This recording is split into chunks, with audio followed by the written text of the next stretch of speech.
long-awaited video a lot of people ask for, one of the most of any, is how do you route a sign? How do you make a sign out of wood using a router? Well, I'll show you, being that I played around with it quite a few times. Just goofing around, of course, is not what I do. First thing you need is a router. Now you have different routers. I really don't want to get into that because that'd take the whole video up. However, one important thing is the router bit, the bit you're going to be using. It's a V-shaped bit, as you can see. There is no bearing on it, so that means basically it's up to you. You're doing it all freehand. They have a lot of different bits that you can use, but the most common one, and one that I goof around a lot with, is the V-grooved bit. What you want to do is set your base, either be a plunge router or a fixed base like I have.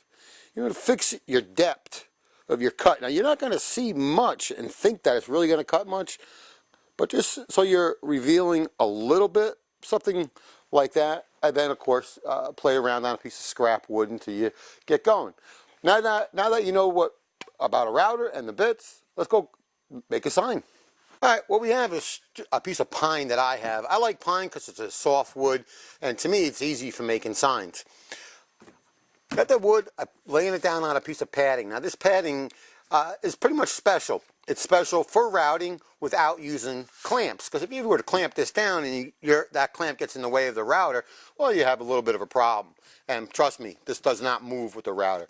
Alright, well, what I do, I use just a pencil and I mark out, just draw my letters or whatever it may be.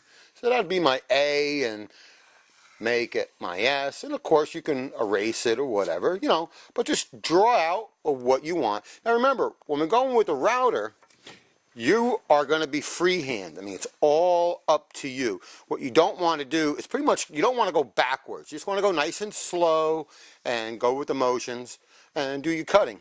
All right?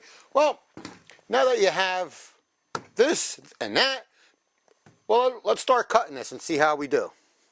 Got my wood down, got the router ready to go. Now I just place it over.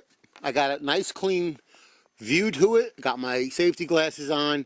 Now without the bit hitting down on the wood, I'm going to turn the router on and then start routing.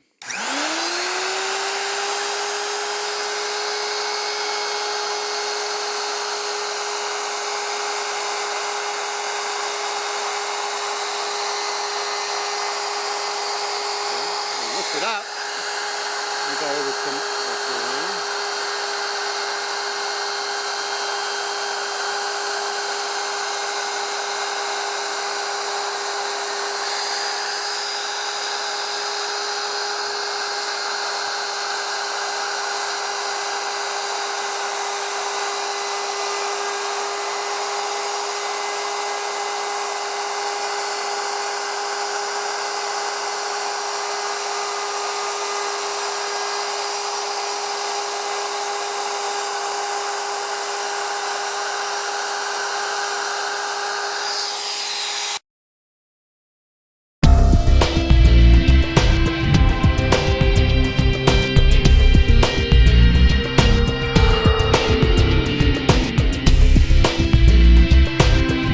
Well, I hope you liked our little video there, show you how to use a router with the V-grooved router bit, how you can carve out a sign with the router. You know, I mean, you're doing it freehand, you're drawing it freehand, so as good as you can draw your letters and you can go nice and slow with that router, that's as good as it's going to come out. I mean, it's not going to be perfect, it's not going to be this, you're going to go start a sign company, but, you know, I goof around on mine, and AskMeDIY.com. You know, something to play with.